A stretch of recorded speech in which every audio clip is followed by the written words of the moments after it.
Boss, वो हमें कहीं नहीं मिली। उस शख्स के चेहरे का गुस्सा बढ़ता जा रहा था। उसने अपनी भारी आवाज में कहा, किसी भी तरह से सच उगलवाओ, पर पता लगाओ कि वो कहाँ है। वो शख्स कोई और नहीं बल्कि रायजादा एम्पायर का मालिक दक्ष रायजादा था। वो और उसका दोस्त निर्वेद दोनों एक अपार्टमेंट के अंदर खड़े थे। सामने 20 साल की एक लड़की खड़ी थी जिसका नाम अदिति था। जैसे ही उसने उस आदमी की धमकी सुनी, वो बुरी तरह भड़क गई। ओ मिस्टर, तुम्हारा दिमाग तो खराब नहीं है? तुम्हारी मैम यहाँ क्यों आएगी? पहले तो जबरदस्ती घर के अंदर घुसे चले आए और अब यहाँ अपनी मनमानी कर रहे हो। मम्मी ने मैनर्स नहीं सिखाए क्या? निर्वेद का गुस्सा बढ़ गया। उसने अपने पीछे से गन निकाली और सीधे अदिति के सिर पर तान दी। देखो, सच सच बताओ, हमारी मैम कहाँ है? वरना। अपने सिर पर बंदूक देखकर अदिति का सारा गुस्सा पल भर में डर में बदल गया। ये क्या कर रहे हैं आप? निर्वेद आगे कुछ कहने ही वाला था कि अचानक दक्ष की कड़क आवाज गूंजी, निर्वेद, गन नीचे करो। बॉस, ये गन देखते ही गूंगे भी बोलने लग जाते हैं। फिर उसने अदिति की तरफ देखकर कहा, हाँ तो मिस, जरा बताना कि हमारी पूर्वी मैम कहाँ है? अदिति ने लड़खड़ाते शब्दों में पूछा, पूर्वी? निर्वेद ने कहा, हाँ पूर्वी मैम। पूर्वी की याद आते ही अदिति के चेहरे पर डर की जगह एक गहरा गुस्सा आ गया, जिसमें वो सब कुछ बोल गई जो शायद उसे नहीं बोलना चाहिए था। भूल जाओ, मैं अपनी बेस्ट फ्रेंड के लिए मरना पसंद करूंगी, पर उसका पता तुम जैसे लोगों को कभी नहीं बताऊंगी। बेचारी पहले ही इतना परेशान है। अगर वो इंसान मुझे मिल गया ना, जिसने पूर्वी के साथ रात को वो घिनौनी हरकत की, तो मैं उसे ऐसा सबक सिखाऊंगी कि वो किसी भी लड़की को छूने से पहले 100 बार सोचेगा। निर्वेद ने डांटते हुए कहा, तमीज से बोल लड़की, क्योंकि उसके पीछे वही शख्स खड़ा था जिसने पूर्वी के साथ वो रात बिताई थी, यानी कि दक्ष रायजादा। लेकिन अगली सुबह होते ही पूर्वी वहां से गायब हो गई थी, जिसके बाद से दक्ष पागलों की तरह पूर्वी को ढूंढ रहा था और ढूंढते ढूंढते वो अदिति के घर तक पहुंच गया था। लेकिन अदिति को आइडिया नहीं था कि उसके सामने कौन खड़ा है। वो बिना डरे बोली, अरे तमीज गई भाड़ में, तुम शायद जानते नहीं हो कि मैं एक पुलिस ऑफिसर की बेटी हूँ। अगर पूरी जिंदगी जेल में नहीं बितानी हो तो निकलो यहाँ से।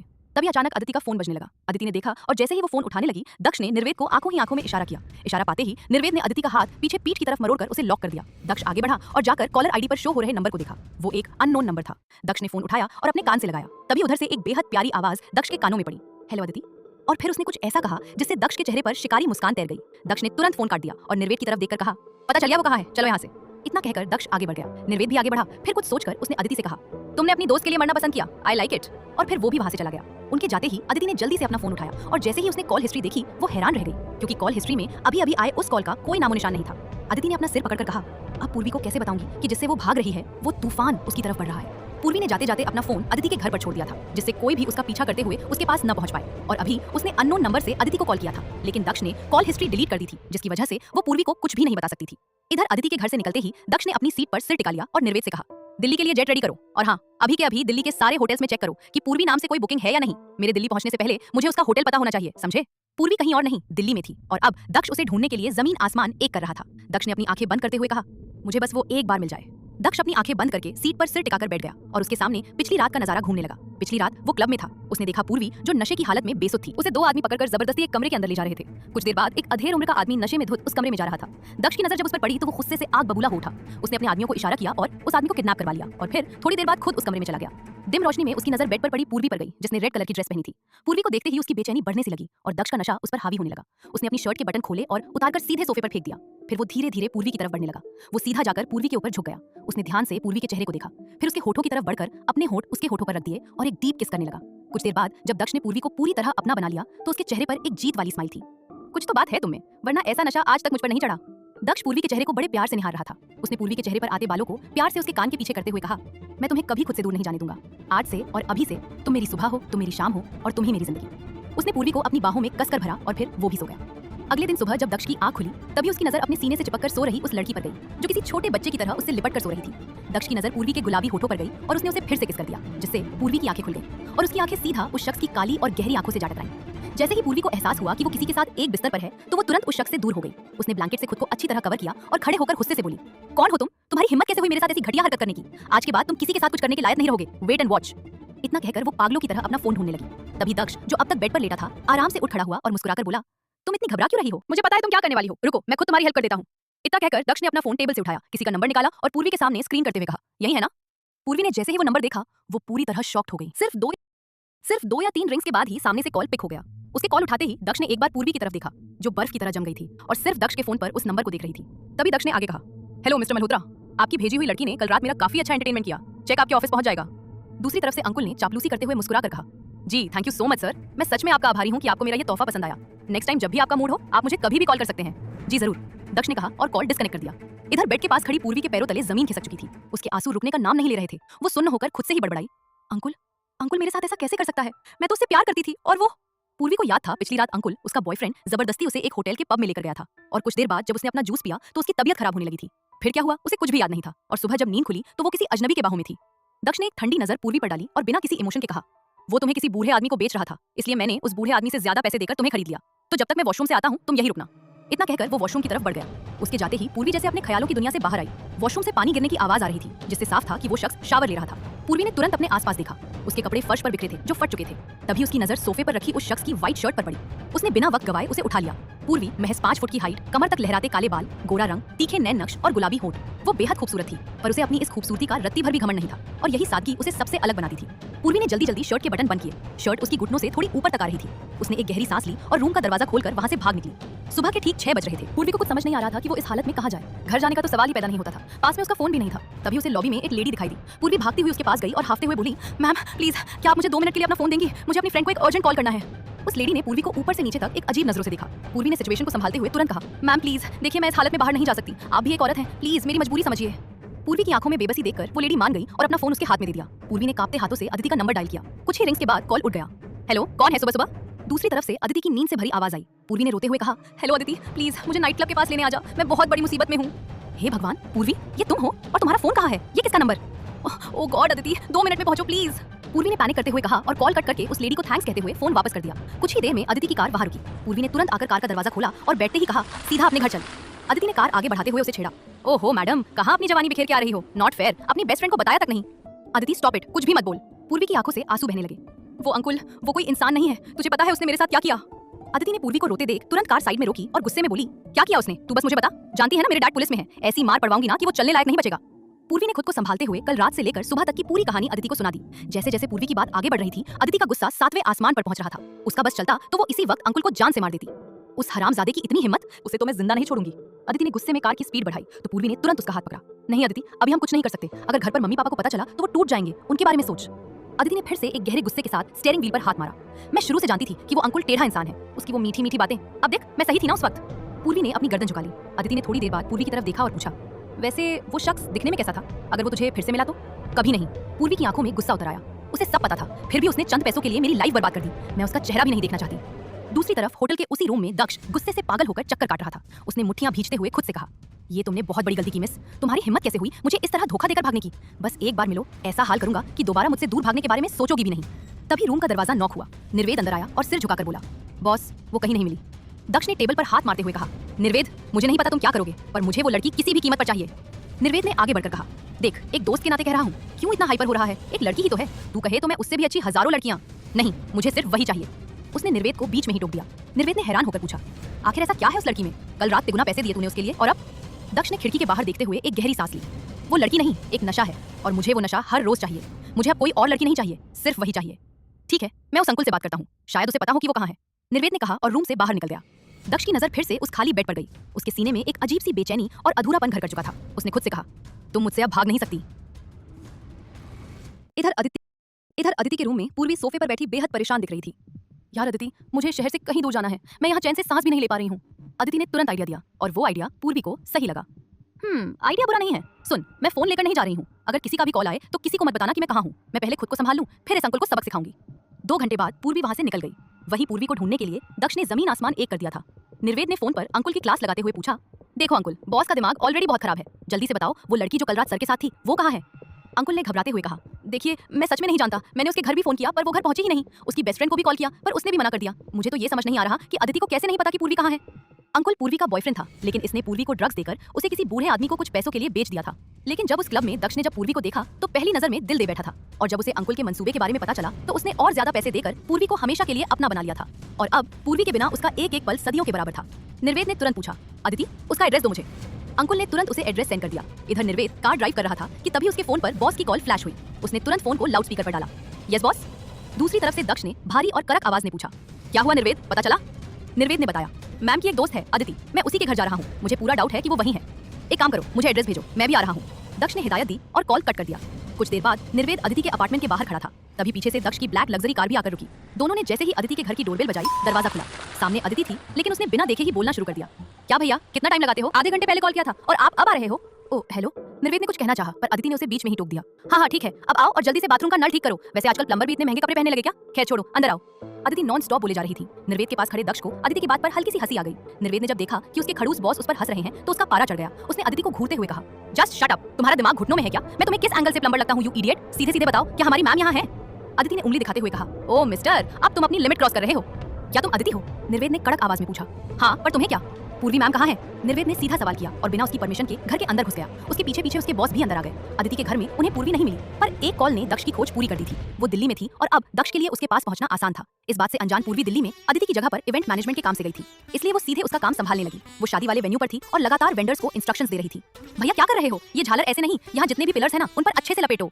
पूरा दिन पूर्वी का इसी भागदौड़ में निकल गया। रात के 10 बज चुके थे और पूर्वी थकान से चूर हो चुकी थी। उसने एक कैब ली, होटल का एड्रेस बताया और सीधे अपने रूम की तरफ निकल गई। रूम में आते ही उसने अपना बैग बेड पर फेंका और सीधे वॉशरूम चली गई। शावर ऑन करते ही जैसे ही पानी की ठंडी बूंदें उस पर पड़ी, उसकी बीती यादें एक एक करके सामने आने लगी। उसने अपनी आंखें कसकर बंद कर ली। उसे अंकुल से मिले धोखे से सबसे ज्यादा खुद पर गुस्सा आ रहा था। आधे घंटे बाद पूर्वी बालों में टॉवल लपेटे वॉशरूम से बाहर निकली, लेकिन रूम का नजारा बदला हुआ था। डिम लाइट में सोफे पर किसी राजा की तरह बैठा वो शख्स सीधे पूर्वी को ही निहार रहा था। इस वक्त पूर्वी ने रेड कलर का नेट नाइट सूट पहना था, जिसमें उसका परफेक्ट फिगर साफ झलक रहा था। उसके लंबे काले रेशमी बाल अभी भी गीले थे, जिन्हें वो हेयर ड्रायर से सुखा रही थी। वो इस खौफ से बेखबर आंखें मूंद कर अपनी धुन में एक पुराना गाना गुनगुना रही थी। लग जा गले कि फिर ये हंसी रात होना हो, शायद फिर इस जन्म में मुलाकात होना हो, लग जा गले से। उधर वो शख्स दबे पांव अपने कदम उसकी तरफ बढ़ा रहा था। जैसे ही गाना खत्म होने को आया, उसने पीछे से आकर पूर्वी को अपनी मजबूत बाहों के घेरे में जकड़ लिया। किसी की मर्दानी और जानी पहचानी छुअन को अपने जिस्म पर महसूस करते ही पूर्वी बुरी तरह हड़बड़ा गई। उसने घबराकर तुरंत पीछे मुड़कर देखा। सामने खड़े उस शख्स को देखते ही जैसे उसके पैरों तले जमीन खिसक गई। खौफ और शौक के मारे उसके मुंह से सिर्फ एक ही लफ्ज निकला, आप। पूर्वी इस बात से अनजान थी कि जिससे वो बचकर दिल्ली आई थी वो इस वक्त उसके कमरे में है। लेकिन जब उसने उस शख्स को अपने सामने देखा तो उसका पूरा शरीर सफेद पड़ गया। वहीं दक्ष की नजरें जैसे उस पर ठहर सी गईं। नहाने के बाद रेड नाइट सूट में वो किसी भीगे हुए गुलाब की तरह लग रही थी। वो शख्स खामोशी से उसकी तरफ आगे बढ़ा, लेकिन पूर्वी ने उसे जोर से धक्का दिया और उससे दूर हटते हुए बोली, आप यहाँ मेरे कमरे में कैसे? लेकिन दक्ष पर उसकी बातों का कोई असर नहीं हुआ। वो धीरे धीरे उसके करीब आया। तुम जहाँ मैं वहाँ, मैंने कहा ना, अब तुम सिर्फ मेरी हो, सिर्फ मेरी। कहते हुए उसने पूर्वी के हाथों से हेयर ड्रायर लिया और खुद उसके बाल सुखाने लगा। पूर्वी का दिल जोर से धड़क रहा था। वो शख्स उसके कमरे में था और अब मनमानी कर रहा था। पूर्वी ने उसे जोर से झटका दिया। देखिए, पिछली रात जो हुआ वो धोखा था। आपने उस अंकुल के साथ मिलकर धोखे से मेरे साथ वो सब किया। इससे पहले मैं पुलिस को बुला लूं, चले जाइए यहाँ से। पूर्वी बोलते जा रही थी, लेकिन दक्ष ने उसके होठों पर उंगली रख दी और उसके करीब आ गया। पुलिस भी मेरा कुछ नहीं कर सकती, क्योंकि पुलिस ने ही मुझे तुम्हारा पता बताया है। ये सुनकर पूर्वी का दिमाग काम करना बंद कर दिया था। ये आदमी था कौन जिसके सामने पुलिस भी कुछ नहीं?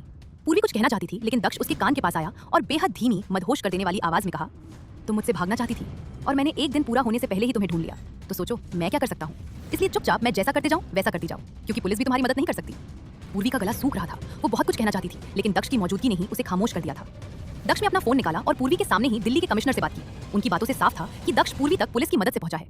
पूर्वी चीखी, क्यों? आखिर क्यों आप मेरे पीछे पड़े हैं? आपको जो चाहिए था वो मिल गया है, फिर आप क्या लेने आए हैं?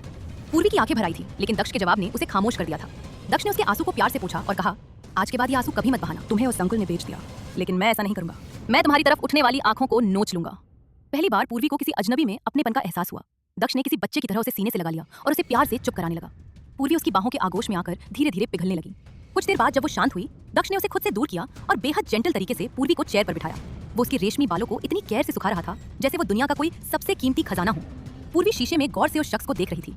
उसकी गहरी काली आंखें बिल्कुल एक्सप्रेशनलेस थीं। उसके दिमाग में इस वक्त क्या चल रहा था ये पढ़ पाना नामुमकिन था। बाल सूखने के बाद उसने ड्रायर को साइड टेबल पर रखा, फिर बिना कुछ कहे पूर्वी को अपनी बाहों में उठाया, सीधा बेड पर लेटाया और खुद भी उसके बगल में लेट गया। उसने पूर्वी को खींचकर अपने और करीब कर लिया और आंखें बंद कर ली। उसका ये बिहेवियर पूर्वी की समझ से बाहर था। वो शख्स जबरदस्ती उसके रूम में घुसाया था और अब उसके साथ एक ही ब्लैंकेट में लेटा था। पूर्वी कुछ बोलना चाहती थी, पर उस शख्स का ऑरा ऐसा था कि उसकी जुबान पर ताला लग गया। थकान की वजह से कुछ ही देर में पूर्वी गहरी नींद में सो गई। उसके गले पर उसकी गर्म सांसें महसूस कर उस शख्स ने आंखें खोली। मध्यम रोशनी में वो पूर्वी को देखता रहा। खिड़की से आ रही चांद की रोशनी जब पूर्वी के चेहरे पर पड़ रही थी तो उसका नूर किसी हीरे से भी ज्यादा चमक रहा था। वो अपलक उसे 2 घंटे तक निहारता रहा। तभी नींद में करवट लेते हुए पूर्वी उसके और करीब आ गई और अपना सिर उसके सीने पर रख दिया।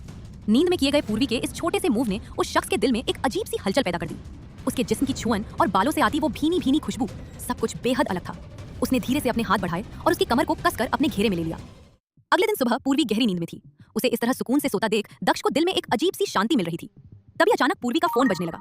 स्क्रीन पर नाम देखते ही उसकी भौहें तन गई और उसने गुस्से में फोन को सीधे स्विच ऑफ कर दिया। कुछ देर बाद पूर्वी कसमसाते हुए उठी, अपनी आंखें मली और बेड पर बैठ गई। सामने सोफे पर वो शख्स आराम से बैठा लैपटॉप पर अपना काम कर रहा था। पूर्वी को लगा जैसे कल रात जो कुछ भी हुआ वो बस एक सपना था, पर सामने उसे हकीकत में देखकर वो हैरान रह गई। वो कुछ बोलना चाहती थी, लेकिन दक्ष की धमकी ने उसे शांत कर दिया था। वो मन में बोली, ये आदमी बहुत खतरनाक है, ये कुछ भी कर सकता है और मुझे बचाने के लिए भी यहाँ कोई नहीं है। अच्छा होगा मैं चुप रहूं और मौका मिलते ही भाग जाऊं। तभी रूम के दरवाजे पर नॉक हुआ। पूर्वी उठी और उसने दरवाजा खोला।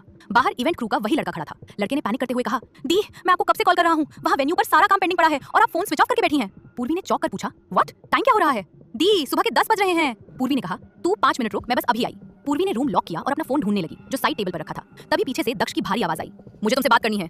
अभी नहीं, मैं ऑलरेडी बहुत लेट हो चुकी हूँ, शाम को आकर बात करते हैं, पूर्वी ने कहा और जल्दी से वॉशरूम की तरफ भाग गई। कुछ ही देर में वो तैयार होकर बाहर आई। उसने रेड कलर का अनारकली सूट पहना था जिसका बैक नेक थोड़ा डीप था। बालों को सेट कर उसने कानों में मैचिंग झुमके पहने और हल्का सा टचअप किया। वो जैसे ही दरवाजे की तरफ बढ़ी, उस शख्स ने उसका हाथ पकड़कर उसे रोक लिया। पूर्वी ने हैरानी से उसे देखा। उसने बेड की तरफ इशारा किया, फोन और बैग। पूर्वी हल्का सा मुस्कुराई, बेड से अपना सामान उठाया और जैसे ही जाने लगी उसने दोबारा उसका हाथ थाम लिया। पूर्वी ने खुद को देखा कि कहीं वो कुछ भूल तो नहीं रही, सब तो ले लिया था। तभी उस शख्स ने पूर्वी को अपनी तरफ खींचा और उसके माथे पर एक साफ सुथरा गहरा किस करते हुए कहा, अगर भागने का सोच रही हो तो भूल जाओ, मेरी नजर हर पल तुम पर है, जाओ जल्दी आना। कहकर वो पूर्वी के बालों को ठीक करने लगा। पूर्वी उसके इस जेस्चर से थोड़ी इमोशनल हो गई। आदिति के अलावा आज तक किसी ने उसकी इतनी केयर नहीं की थी। उसने हाँ में गर्दन हिलाई और बाहर निकल गई। लेकिन बाहर आकर वो एक पल रुकी और अपने दिल पर हाथ रखते हुए बोली, इतना अपनापन मुझे आज तक ऐसा एहसास कभी नहीं हुआ, वो भी एक अजनबी के लिए। क्यों? आखिर क्या हो रहा है मुझे? वैसे ये मेरे लिए खतरा तो नहीं, लेकिन भरोसा कैसे करूं? इतना सोचकर वो वहां से चली गई। वही उसके जाते ही दक्ष वापस अपने लैपटॉप पर बिजी हो गया। थोड़ी देर बाद उसका फोन बजा। स्क्रीन पर निर्वेद का नाम था। हेलो, हाँ बोलो। बॉस, ये बताने के लिए कॉल किया था कि 1 घंटे बाद ऑनलाइन वीडियो कॉन्फ्रेंस है। दक्ष ने जवाब दिया, हाँ मैं जानता हूँ, उसी की प्रिपरेशन कर रहा हूँ। निर्वेद मन ही मन बुदबुदाया, ये बंदा कभी नहीं सुधर सकता। वहां भी काम की पड़ी है, एक दिन काम नहीं करेगा तो कंपनी डूब थोड़ी जाएगी। सुन लिया मैंने कि तुम क्या बोल रहे हो। दक्ष की आवाज में एक सख्त टोन आई। वैसे तुम्हारी जानकारी के लिए बता दूं, पूर्वी काम पर गई है और वो शाम को ही आएगी। निर्वेद ने पूछा, तो तुमने उससे बात की? दक्ष की आवाज में थोड़ी मायूसी थी। उसे लेट हो रहा था तो नहीं कर पाया, और वैसे भी उसे कुछ याद नहीं है। तो तुम उसे याद दिला देना। दक्ष ने अपनी उलझन सामने रखी। पर निर्वेद, मुझे ये समझ नहीं आ रहा कि वो मुझे भूल कैसे गई। अभी तक इस बारे में कुछ पता नहीं चला है बॉस। अगर मैं उसे सब सच सच बताऊंगा तो क्या वो यकीन करेगी? निर्वेद ने कुछ सोचते हुए कहा, देखिए बॉस, मेरे ख्याल से अभी कुछ मत बताओ, क्योंकि हम पक्के तौर पर नहीं जानते कि ये वही लड़की है या नहीं। दक्ष ने दृढ़ता से कहा, वही है वो, मुझे पूरा यकीन है, मेरी बॉडी, मेरा दिल उसे पहचानता है। तो अब क्या करने का सोच रहा है? देख, गुस्से में आकर कुछ गलत मत कर बैठना जिससे वो भाग जाए। निर्वेद की बातों से उसका डर साफ था, लेकिन दक्ष की आंखों में बेबसी और कुछ गहरा राज था जिसे याद करते ही उसकी मुट्ठी बन गई। वो बोला, अब आर या पार की बात होगी। दक्ष की आवाज में एक अजीब सा विश्वास था जो कभी कभी तूफान ला सकता था। निर्वेद ने उसे समझाते हुए कहा, देख तू कुछ ऐसा वैसा मत कर बैठना, एक काम करते हैं, पहले मुझे पता लगा लेने दे कि ये लड़की वही है या कोई और। इसके बाद उसने फोन रख दिया, लेकिन दक्ष की आंखें किसी शून्य में खो गईं। दोपहर का समय था। पूर्वी वेन्यू पर काम में व्यस्त थी। लंच के वक्त जब वो थोड़ी देर रेस्ट करने बैठी तो होटल का एक गार्ड उसके पास आया और एक प्रीमियम टिफिन बॉक्स उसकी तरफ बढ़ा दिया। पूर्वी ने हैरान होकर पूछा, ये क्या है? गार्ड ने सिर झुकाकर कहा, ये बड़े सर ने आपके लिए भेजा है। पूर्वी समझ गई कि ये वही गार्ड है जिसे दक्ष ने उसके ऊपर नजर रखने के लिए रखा है। पूर्वी ने टिफिन खोला, उसमें उसका फेवरेट खाना था। खाते खाते उसे याद आया कि उसने सुबह से आदिति को कॉल नहीं किया है। उसने तुरंत आदिति का नंबर डायल किया। हेलो, कौन? आदिति ने फोन उठाया। हेलो आदिति, मैं हूँ पूर्वी। आदिति ने एक ही सांस में सब उगल दिया। ओह थैंक गॉड, सुन, तू अभी के अभी वहां से कहीं और भाग जा। जिस मुसीबत से बचने के लिए तू दिल्ली गई थी ना, वो शख्स भी दिल्ली आ चुका है। पूर्वी ने शांत रहकर खाना चबाते हुए कहा, तूने बताने में थोड़ी देर कर दी, वो कल रात ही मेरे रूम में आ चुके हैं। व्हाट? ओह माय गॉड, अब हम क्या करेंगे? मैं पुलिस को फोन करूं या डैड से बात करूं? नहीं, डैड को इन्वॉल्व किया तो प्रॉब्लम बढ़ जाएगी। आदिति पैनिक मोड में आ गई। पूर्वी ने उसे शांत कराया। शांत हो जा मेरी बकबक क्वीन, रिलैक्स, मैंने सोच लिया है कि क्या करना है। हाँ, तू बैंगलोर चली जा। नहीं, वहाँ का वेदर ठीक नहीं है, एक काम कर, तू इंडिया से ही बाहर निकल जा। आदिति ने अपने आइडियाज दिए। पूर्वी ने अपना माथा पीट लिया। जब भगवान अक्ल बांट रहे थे तो ये लड़की क्या छल्ली लेकर खड़ी थी? पूर्वी ने मजबूती से कहा, मैं भागूंगी नहीं आदिति, मैं उनसे सीधे और क्लियर बात करूंगी। अब मैं फोन रखती हूँ, बाय। कहकर पूर्वी ने कॉल कट कर दिया। शाम होते होते वेडिंग का लगभग सारा काम कंप्लीट हो गया। पूर्वी सबको काम समझाकर कैब से वापस होटल पहुंची। जैसे ही वो अपने रूम के बाहर पहुंची, वहां खड़े गार्ड्स ने उसे रिस्पेक्ट के साथ ग्रीट किया। पूर्वी ने मुस्कुराकर जवाब दिया और अंदर चली गई। लॉबी में खड़े एक गार्ड ने दूसरे से धीरे से कहा, कंफर्म है ये हमारी ही लेडी बॉस है? दूसरे ने भी हाँ में सिर हिला दिया। रूम के अंदर कदम रखते ही पूर्वी ने देखा कि वहाँ कोई नहीं था। उसने राहत की सांस ली, अपना बैग बेड पर फेंका और फ्रेश होने के लिए वॉशरूम की तरफ बढ़ी। तभी अचानक वॉशरूम का दरवाजा खुला और दक्ष बाहर आया। उसने सिर्फ कमर पर एक टॉवल लपेट रखा था। उसके परफेक्ट सिक्स पैक एब्स और मस्कुलर चौड़ी बॉडी को देखकर पल भर के लिए पूर्वी का गला सूख गया, पर तुरंत खुद पर कंट्रोल करते हुए उसने अपनी दोनों हथेलियों से अपनी आंखें ढक ली। पूर्वी ने झिझकते हुए कहा, आप कपड़े पहनकर बाहर नहीं आ सकते थे? दक्ष ने मासूमियत से कहा, पर मैं शावर ले रहा था। हाँ तो कपड़े पहनकर शावर लिया कीजिए ना। पूर्वी ने घबराहट में कुछ भी बक दिया। दक्ष को हंसी आ गई। कपड़े पहनकर कौन शावर लेता है पूर्वी? पूर्वी ने अपने सिर पर हाथ मार लिया। जल्दबाजी में वो कुछ भी ऊटपटांग बोल रही थी। तभी दक्ष धीरे धीरे चलकर सीधे पूर्वी के बिल्कुल करीब आकर रुक गया। उसकी बॉडी की गर्माहट पूर्वी को महसूस हो रही थी। उसने झुककर पूर्वी के कान के पास अपनी मदहोश करने वाली आवाज में कहा, क्या हुआ? तुम तो ये सब पहली बार नहीं देख रही, फिर इतना शर्मा क्यों रही हो? उसकी ये बात सुनते ही पूर्वी का पूरा चेहरा टमाटर की तरह लाल हो गया। वो बिना कोई जवाब दिए तुरंत साइड से हटकर वॉशरूम के अंदर भाग गई और दरवाजा बंद कर लिया। बाहर खड़ा दक्ष उसके जाने वाले रास्ते को देखता रहा। उसके होठों पर एक गहरी मुस्कान थी, पर आंखों में एक उम्मीद। न जाने वो दिन कब आएगा जब तुम्हें सब कुछ याद आ जाएगा। ये कहकर वो अपने कपड़े चेंज करने चला गया। वॉशरूम के अंदर पूर्वी बेसिन के सामने खड़ी अपनी तेज चलती धड़कनों को काबू करने की कोशिश कर रही थी। ओह गॉड, इस इंसान में जरा सी भी शर्म नहीं है क्या? पर मुझे क्या हो गया था इसके सामने? मैं कुछ बोल क्यों नहीं पा रही?